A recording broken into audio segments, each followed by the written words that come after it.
নমস্কার, মিষ্টি দিদির হেসেলে সবাইকে স্বাগত। অনেক দিন বাদে কিন্তু আমি তোমাদের কাছে আবার রান্না নিয়ে এসেছি। তো রান্নাটা খুবই সিম্পল, বাট প্রচুর প্রচুর প্রচুর পুষ্টি গুণে ভরপুর এবং শরীরের জন্য খুব ভালো।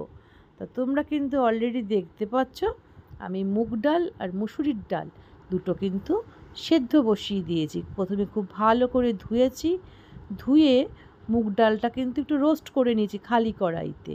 তা রোস্ট করে নেওয়ার পরে তারপরে মুগ আর মসুর দুটো ডালকে ভালো করে ধুয়ে একটু নুন দিয়ে আমি ভালো করে আগে ফুটিয়ে নরম করে নিচ্ছি।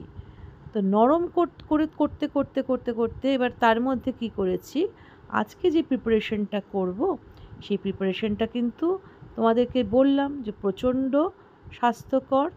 দেখতেই পাচ্ছ তোমরা, সিজনের মেইন জিনিস যেটা হচ্ছে সজনে ডাঁটা। প্রত্যেকেই মোটামুটি সজনে ডাঁটা চেনো। সজনে ফুল, সজনে ডাঁটা, কোন জিনিসটা বাদ দেওয়া যায় বলো তো? ইভেন সজনে পাতাও মানুষ বলা ভুল হবে, আমিই তোমাদেরকে রান্না করে দেখিয়েছি সজনে পাতার বড়া। এবার সজনে ডাঁটা আর ডাল একসঙ্গে সেদ্ধ করছি।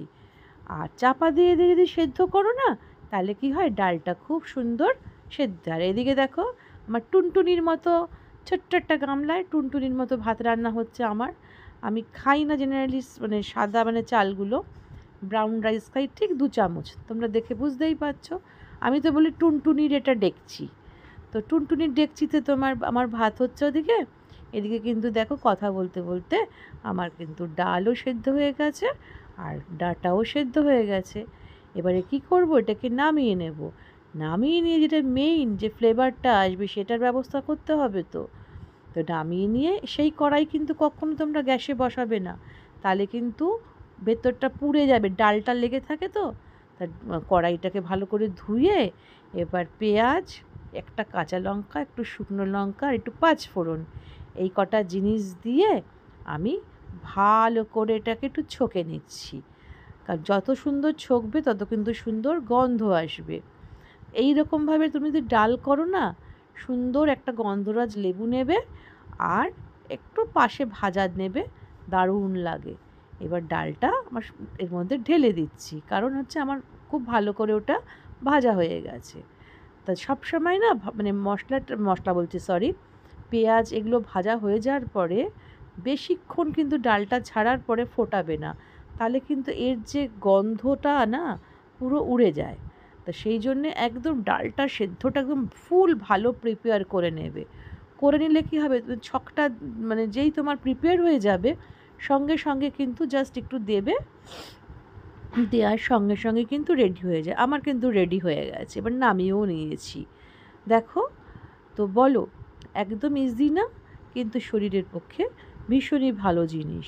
তোমরা ওইভাবে করবে, কারণ হচ্ছে এই গরম পড়ছে তো সজনে ডাঁটা বলো, ফুল বলো বা পাতা, যে কোনো জিনিসই কিন্তু শরীরের জন্যে খুব উপকার।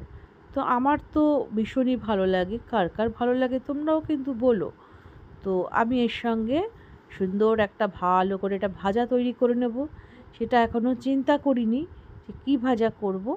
তো যাই হোক, আজকে আমার দুপুরের কিন্তু 2-3 রকম মেনুর মাঝখানে ইনি হচ্ছেন আমার আজকে একটা স্পেশাল মেনু। তো ডাল, গন্ধরাজ লেবু আর একটা ভাজা। আর তার সঙ্গে তো আনুষঙ্গিক নানান রকম জিনিস থাকেই, মাছ থাকে, তো সবজি থাকে। ইভেন ওগুলো না হলেও জানো তো চলে যায়, মাঝে মাঝে দেখবে এইরকম নিরামিষ জিনিস দিয়ে কিন্তু ভাত খেতে খুব সুন্দর লাগে।